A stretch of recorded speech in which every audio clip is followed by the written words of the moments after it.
opinião dos nossos convidados é de inteira responsabilidade deles e não corresponde necessariamente à linha editorial da Brasil Central. Olá para você que nos acompanha, muito obrigado pelo carinho dessa audiência extraordinária que cresce a cada dia. O programa de hoje é muito polêmico. Um cristão pode ser de esquerda, pode ser progressista, comunista ou não, ou são coisas incompatíveis. Comigo, dois gigantes debatedores com posições antagônicas, o encontro de um pastor e de um frei que também é padre. A gente recebe com muita honra pastor Luiz Rigonato, da Igreja Videira. Seja bem-vindo, tudo bem? Obrigado, Rafael. Obrigado pelas palavras. Um prazer estar com você e com o Frei José Fernandes. Uma honra imensa. Frei José Fernandes, ele que é membro do Movimento Nacional Fé e Política e tem muitas atribuições. Seja bem-vindo, tudo bem?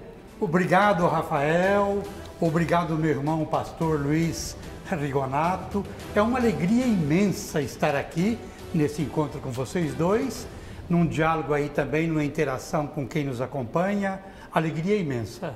E obrigado pela oportunidade. Alegria nossa. Vamos conhecer um pouco mais a respeito desse tema. Afinal, um cristão pode ser progressista, marxista, comunista? Acompanhe. A discussão já é antiga. Cidadãos que se intitulam religiosamente cristãos defendem pautas polêmicas que vão contra o cristianismo. Por outro lado, é possível ver várias pessoas cristãs que apoiam regimes de esquerda. Numa verdadeira democracia, é garantida a liberdade de expressão e a religiosa.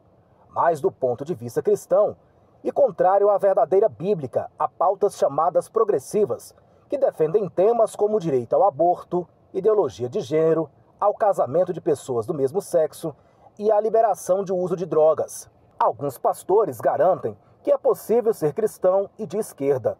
O debate constante é tido como importante num país como o Brasil, que se intitula como laico e, ao mesmo tempo, abarca várias religiões, em sua maioria cristãs. Há também quem defenda que é possível ser de esquerda e, ao mesmo tempo, cristão. Há quem vai além e defende que é impossível servir a Deus e à esquerda ao mesmo tempo. Há hoje no Brasil figuras políticas alinhadas com partidos de esquerda que se declaram cristãos evangélicos, católicos, espíritas ou de outras religiões, que se definem como seguidoras dos ensinamentos cristãos. A temática gera muita polêmica, afinal, qualquer cristão sincero não vai querer adotar uma posição política, econômica ou cultural que contradiga sua fé ou que vá contra as Escrituras. Sem dúvida, há uma questão importante para ser analisada. Há cristãos de direita que dizem que não dá para ser cristão e de esquerda, e há cristãos de esquerda que dizem que não dá para ser cristão e de direita. Mas afinal, cristão pode ser de esquerda? Tema para nosso mediador, Rafael Vasconcelos, e nossos convidados. Obrigado, Alex Atanásio. Frei José Fernandes, vou começar com o senhor. Um cristão pode ser de esquerda, pode ser marxista, pode ser comunista? Explica pra gente, Frei. Antes de tudo, Rafael, me permita cumprimentar, saudar mais uma vez a cada pessoa que participa aqui conosco com a palavra salam. Salam, que é exatamente em árabe, é a palavra paz. Salam é o mesmo que shalom, que é a palavra paz em hebraico.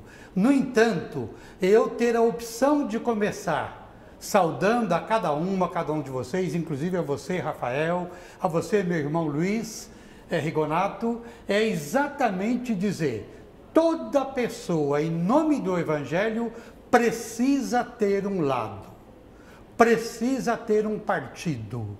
E hoje, conjunturalmente, o mundo todo está focado. Nós precisamos demonstrar nossa solidariedade, nossa irmandade a todas as pessoas e povos da Palestina. E não dá, meu irmão, para ser cristão sem tomar lado. Mas eu gostaria, Rafael, que uma próxima vez você nos convidasse aqui para perguntar: o cristão pode ser de direita? Porque você pergunta se pode ser de esquerda. Sim, Gostaria faremos de esse conversar debate também. Se pode ser de direita. Sem dúvida alguma, mas eu gostaria que o senhor respondesse, até para a gente passar a palavra para o pastor Luiz Rigonato. O cristão pode ser de esquerda? Eu acho que pode, eu penso, né? Sim. Pode, deve, com a seguinte fundamentação. O que é uma pessoa cristã? Uma pessoa cristã é aquela pessoa, família ou comunidade que segue a vida e os ensinamentos de Jesus, do Cristo. Quem é a pessoa de Jesus?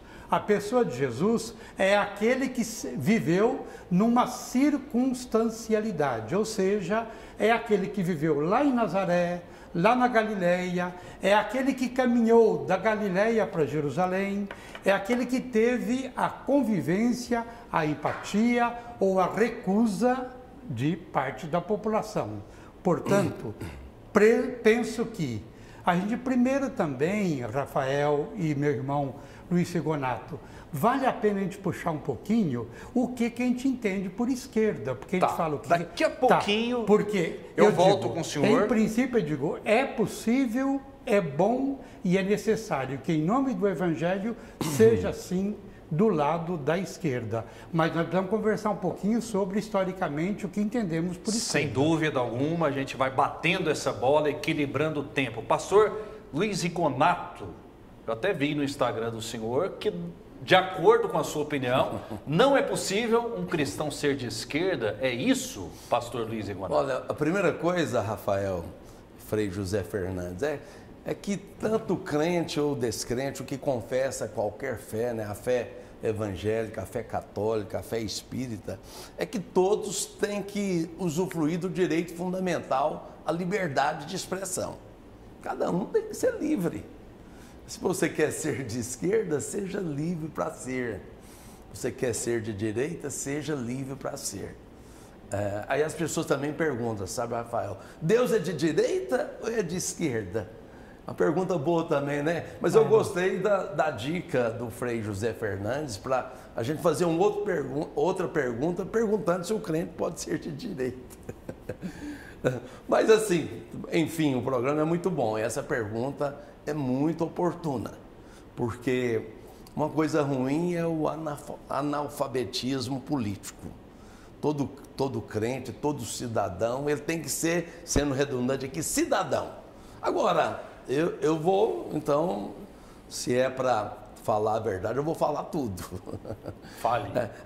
Deus é de direita ou de esquerda? Não, Deus não é de direita, Deus não é de esquerda, Deus não tem bandeira partidária, Ele não é democrático, Ele não é progressista, Deus é teocrático, o governo de Deus é o governo teocrático, essa é a vontade dEle. É por isso que Jesus nos ensinou a orar, e as pessoas não veem, como o Frei realmente explicou, e é verdade, as pessoas não entendem que elas estão engajadas politicamente. Tem que ter lado. É impossível não ter. E o próprio Jesus nos ensinou a proclamá-lo dizendo, vem o teu reino, Senhor. Vem o teu reino. Agora, por que o crente, na minha opinião, não dá para se alinhar às bandeiras partidárias de esquerda? E eu acho que você vai querer fazer outra pergunta, mas se você quiser eu respondo agora. Pode responder. Então vou resumir. Não dá para ser de esquerda porque as bandeiras de esquerda têm uma agenda que é contra os princípios da palavra. É pelo aborto. Discriminado ou indiscriminado é pela morte. Tudo aquilo que compartilha a morte não procede dos princípios daqueles que dizem ter como regra de fé a palavra de Deus, a Bíblia, as agendas da desconstrução da engenharia familiar, né? Pai, mãe, filhos, né? É uma agenda que quer desconfigurar e tornar o amor, supostamente, né? Como um pressuposto que tem liberdade para fazer tudo, casar homem com homem, mulher com mulher e etc. Então essa não é uma agenda do cristão, daquele que prega a mensagem do Evangelho da Graça de nosso Senhor Jesus Cristo. E a reboque, muitas coisas associadas aos dois pontos que eu mencionei aqui, que não confirmam, que não consolidam, que não pacificam, com aqueles que declaram a fé cristã. Por hora é isso. Ok, vamos lá então. Frei José Fernandes, concorda, discorda? Qual que é a posição do senhor? Luiz, meu irmão, antes de tudo, me permita chamar de irmão, Amém. porque eu acho que essa é a palavra que nos une. Amém. A etimologia da palavra irmão significa, em latim, verdadeiro. A irmã, a pessoa verdadeira. O irmão, a pessoa verdadeira. Por isso que eu gostei que você falava. Posso falar a verdade? Se somos irmãos, é isso, né? Até porque temos e vivemos de uma herança com o mesmo Pai. Amém. O mesmo Pai, o mesmo Criador.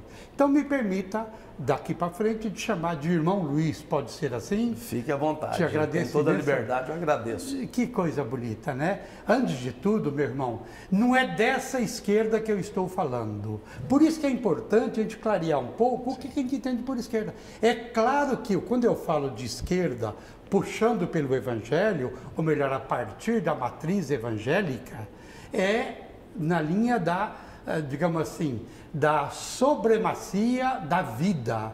Claro que eu sou contra o aborto. E eu não entendo o aborto como sendo uma das coisas mais enfáticas, por exemplo, da esquerda. Claro que eu sou a favor da vida. Eu não entendo como que mecanismos de morte são mecanismos defendidos pela esquerda. Ao menos não compreendo isso ser valores da esquerda. Claro que eu sou a favor da família, meu irmão, claro. Agora, precisa saber de que família estamos falando. Qual é o modelo de família que estamos falando? Qual é o modelo de vida, de segmento de Jesus que estamos falando? Uma coisa, com todo e maior... Primeiro, a grande questão da alteridade. O que é alteridade? Eu respeito o irmão Luiz Luiz, por sua vez, me respeita. Nós nos respeitamos mutuamente. Eu penso que essa é uma grande sacada que nos dá a unidade e nos dá o crescimento enquanto possibilidades de vida. Veja bem, quando a gente fala de vida, quando a gente fala de a favor da vida, a favor da família, a favor de outros valores aí, nós precisamos saber a vida em que espaço? A vida humana e as demais vidas também. Nós precisamos crescer, a meu ver, na compreensão da superação da visão antropocêntrica. Nós vamos passar para a visão que a gente chama de cosmocêntrica, ou seja, a centralidade da nossa fé é em Deus, no Deus que é Criador, e a compreensão do Deus Criador, o Deus da teologia, é aquele que cria com intensidade, com amorosidade, todas as obras, inclusive nós humanos. Somos criados à imagem e semelhança do divino. Agora, quem é e como que a gente identifica a plenitude do divino? Na plenitude do humano. Eu diria assim, as condições reais, objetivas de vida da humanidade nos importa muito para qualificar, eu diria assim, a plenitude divina. Portanto, penso que, e depois eu imagino que o Rafael vai nos oportunizar para conversar um pouquinho, até historicamente, essa questão da esquerda, de onde é que vem, como é que surge. Okay. Porque senão fica difícil a gente estar conversando. Eu acho que a questão não é polarizar, a meu ver. Hoje, digamos assim, progressistas e conservadores. Lado A ou lado B. Digamos assim, sei lá, democratas, republicanos ou conservadores e liberais. Eu acho que a gente precisa também qualificar um pouco o que é esquerda, até para a gente qualificar mais os debates. Vamos lá então, pastor Luiz Rigonato, daqui a pouco eu passo a palavra para o senhor novamente. Vamos lá, vamos colocar a polêmica aqui e a verdade jornalística dos fatos, né? Claro que cada um de casa, cada um que está nos acompanhando, tira as suas próprias conclusões. O filósofo Karl Marx via que a religião era o ópio do povo, não no sentido de que a droga seja inerentemente ruim, mas que a religião serve como uma ilusão que alivia o sofrimento das pessoas. Muitas pessoas que se intitulam cristãs são seguidoras das ideias marxistas. Mas será que é possível ser cristão e defender as ideias de Karl Marx? São coisas compatíveis ou antagônicas? Vamos acompanhar. Ser marxista e ser cristão são duas coisas mutuamente exclusivas. O marxismo é uma ideologia que está carregada de pressupostos anticristãos. As pessoas se dizem cristãs e socialistas ou não entenderam o que é a versão integral do cristianismo ou não entenderam o que é a versão integral do socialismo. Porque não há a menor compatibilidade. Ou você é um cristão, ou você é um marxista. As duas coisas juntas, impossível. E nós repudiamos completamente essa associação. Não dá para juntar água e óleo. Então, o que nós temos aí não é nem tanto a ideia da distribuição de renda, mas muito mais a imposição de uma agenda cultural sobre o todo da sociedade. E aquelas pessoas que se levantarem, que fizerem isso, devem ser esmagadas. Ir contra o marxismo se transforma num criminoso social em vários contextos. Hoje nós estamos assistindo o chamado marxismo cultural. Tem como propósito minar, destruir os valores cristãos, desconstruir os parâmetros da família. O esquerdista, ele é induzido, ele é levado a ver o inimigo como nada, não como um ser humano. E muitos até perguntam se é possível um cristão, por exemplo, ser de esquerda, se é possível um cristão ser marxista. Eu tenho uma opinião de que esse tipo de pergunta é como se a gente estivesse perguntando o seguinte: o cristão pode ser ateu? Você pode ignorar a realidade, mas você não pode ignorar as consequências de ignorar a realidade. A morte do influenciador Charlie Kirk reacendeu o debate sobre política na sociedade. Como eu mostro em um dos meus últimos posts, o assassino de Charlie é um garoto criado por uma família conservadora que mergulhou nas ideias marxistas após entrar na faculdade.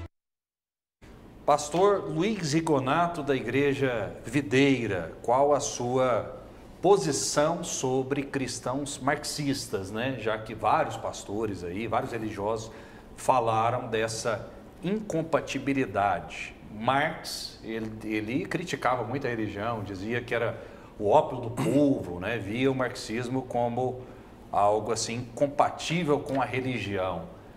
Qual a posição do senhor sobre isso, pastor? Não, eu faço coro com eles.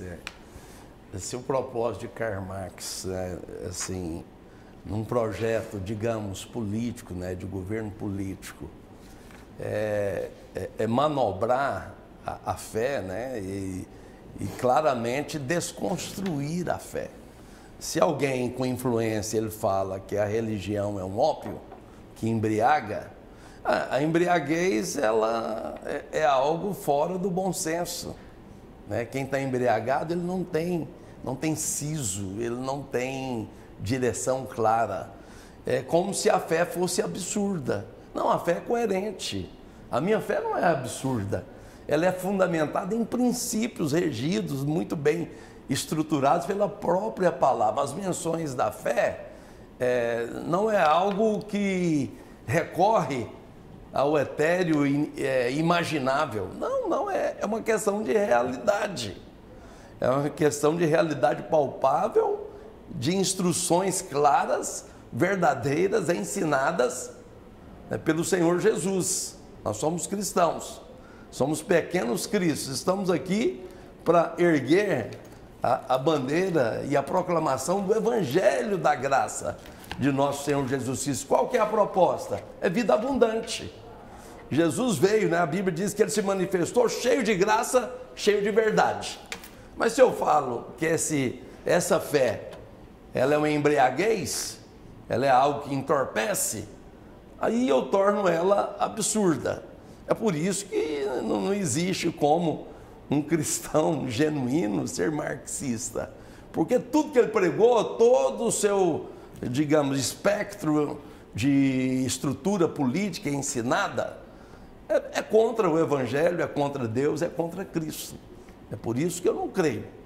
Né? Assim, eu teria que nascer de novo para acreditar nas orientações e doutrinas marxistas como algo verdadeiro, genuíno e bom para a população.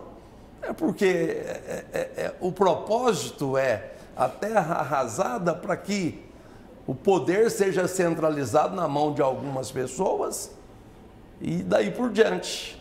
E a religião ela é configuração de poder, sim, porque ela gera unidade, gera um povo que defende princípios, né?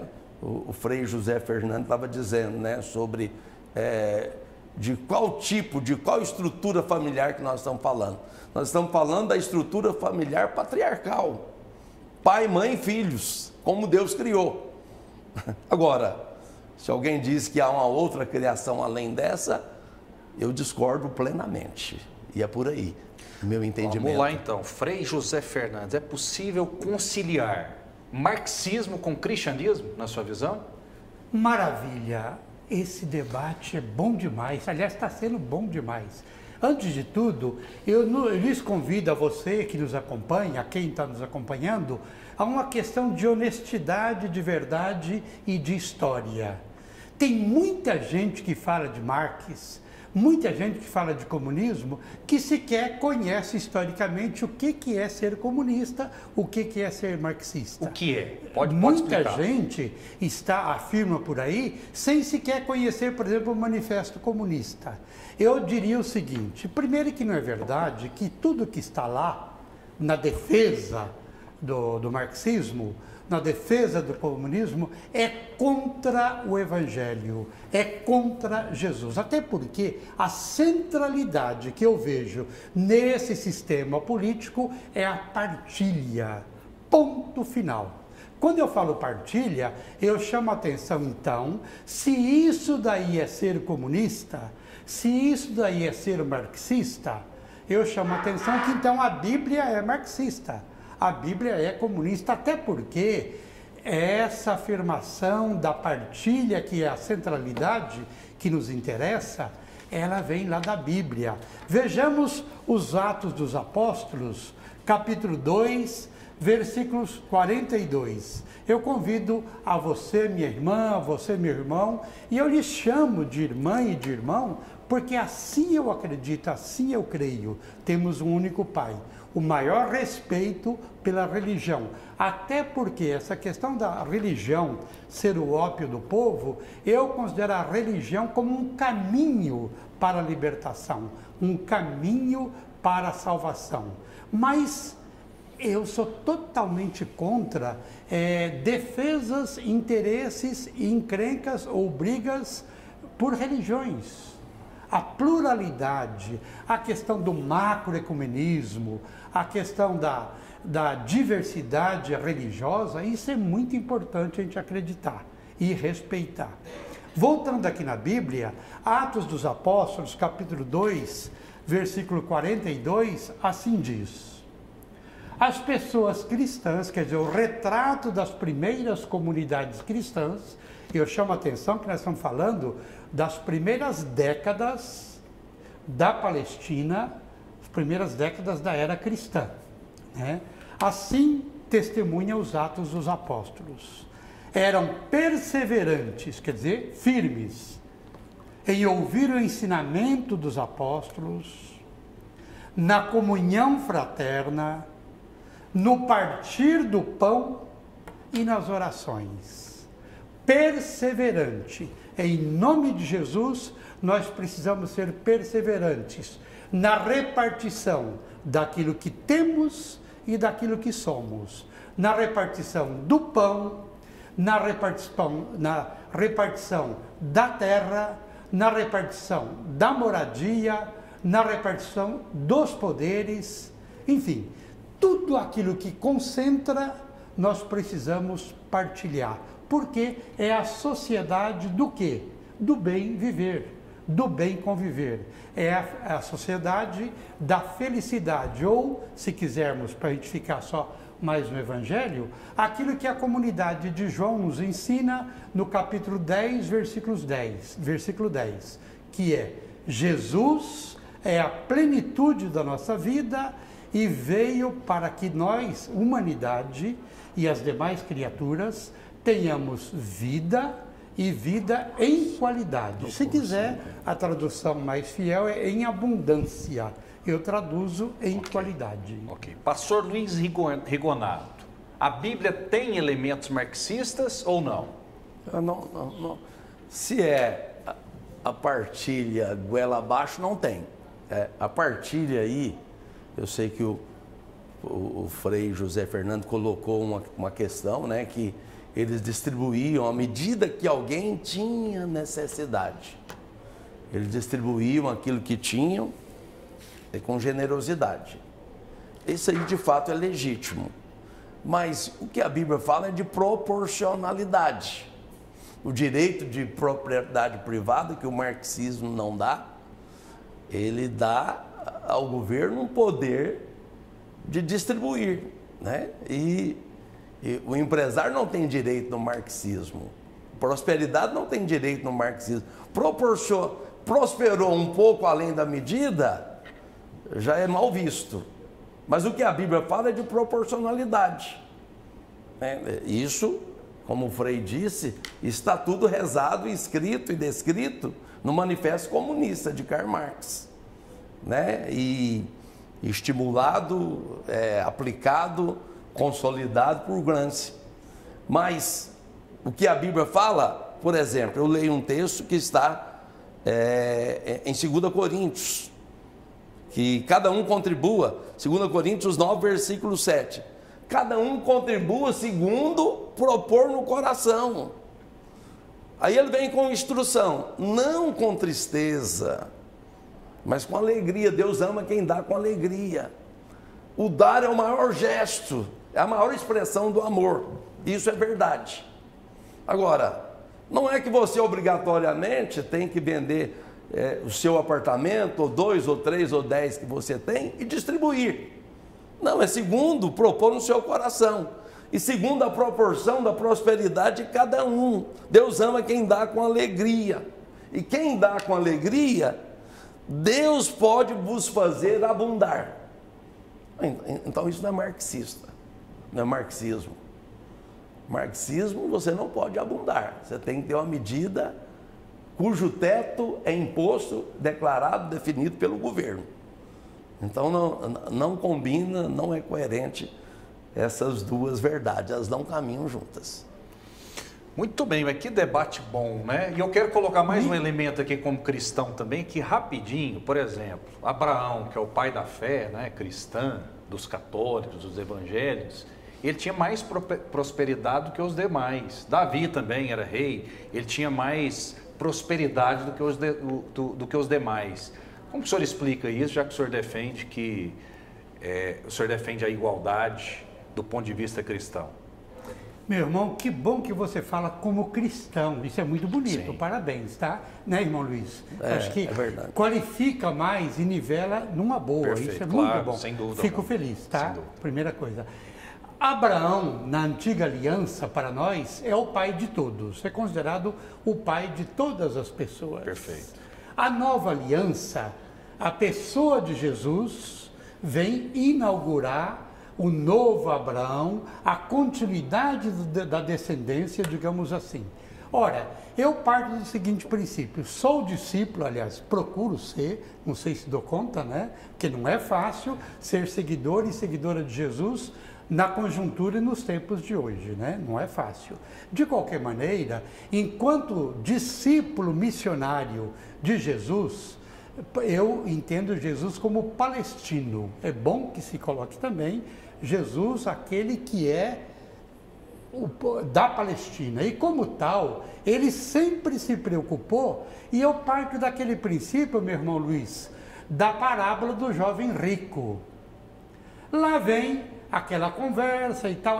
Peraí, mestre, eu quero me salvar. O que eu preciso fazer? O rico. Jesus, eu fico imaginando a cena. Jesus dá uma olhada assim e fala, meu irmão, vai, vende o que você tem, distribui às pessoas necessitadas, depois vem e me siga. Queremos uma exigência evangélica mais linda do que essa, e aí a gente recorta, faz um recorte para a atualidade. Por falar em atualidade, é bom lembrar que a Bíblia fala também sobre conjuntura. É bom lembrar que o profeta Ageu, logo no comecinho da profecia ele descreve a conjuntura da sua época. A comunidade de Lucas, o evangelista Lucas, na narrativa de sua comunidade, logo no início do capítulo 3, faz uma linda análise de conjuntura, ou seja, nos convida, com o óculos da fé, com a leitura da história, a gente identificar os sinais de Deus na história. Perfeito. Mas só, eu não terminei ainda, rapidinho, só para terminar, chamando para os dias de hoje, a desigualdade social. Como tratar isso que o irmão Luiz fala, da proporcionalidade, da teologia da prosperidade, com a desigualdade social que nós temos no mundo hoje, onde 1% da humanidade concentra 99% da riqueza do mundo.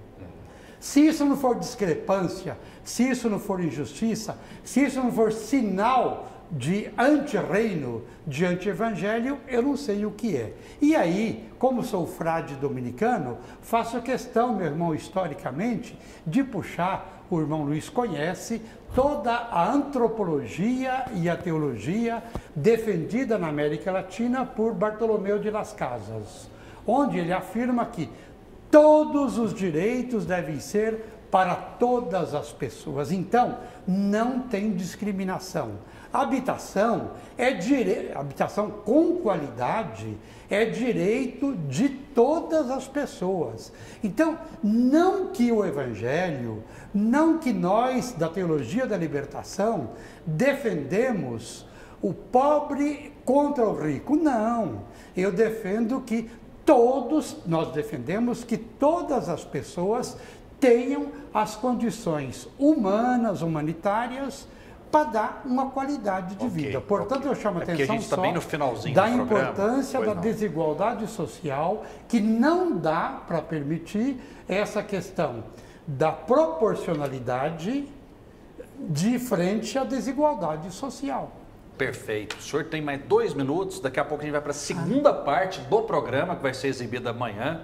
O debate está bom demais, está pegando fogo, com esses 2 especialistas, 2 gigantes debatedores, pastor Luiz Rigonato e Frei José Fernandes. Frei José Fernandes, ele disse algo que é muito repetido, né, por quem é de esquerda e é cristão também, a questão do jovem rico. Jesus mandou ele distribuir os bens dele para os pobres. Isso se concilia mesmo com o esquerdismo, com o marxismo?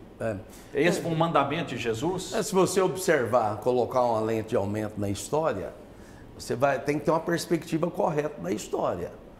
O jovem, ele chegou diante daquele que é o autor da vida, aquele que é o Senhor da graça, que é perdoador, mas ele chegou com uma postura arrogante. Isso foi um teste na vida dele. Você vê que ele foi reprovado. A Bíblia, o autor do Evangelho, Lucas, né, ele mostra as coisas. Ele chegou e falou: bom mestre, que farei para herdar a vida eterna? Aí Jesus falou assim: o que é que você me chama de bom? Ninguém é bom senão um que é Deus. Já está colocando um parâmetro. Eu, como você sendo homem, é lógico, Jesus é Deus. Mas ele estava só falando: eu sei que você vai falar que você é bom. Por quê? Porque está escrito: não adulterarás, não matarás, não furtarás, não dirás falso testemunho, honra teu pai e a sua mãe. E você vai me responder, como ele respondeu: Senhor, eu tenho observado isso desde a minha juventude. É como se Jesus dissesse: então eu vou dar o teste final para você. Só falta uma coisa. Você acha que você é bom? Então vamos fazer um teste. Vai, vende tudo que tem, dá aos pobres e terás um tesouro no céu. Depois vem e segue-me. Diante de Deus você só pode chegar de 2 maneiras, gente. Ou sem pecado, ou sem culpa, ou sem falta alguma, ou com o sangue de Jesus. Esse jovem era faltoso. Depois que você distribui tudo, você se julga tão bom, aí você vem e segue-me.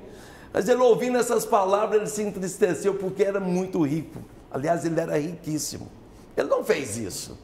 Mas será que para converter eu tenho que distribuir tudo? Todo mundo se perderia. Eu concordo com o Frei José Fernandes que essa desigualdade social não é a vontade de Deus.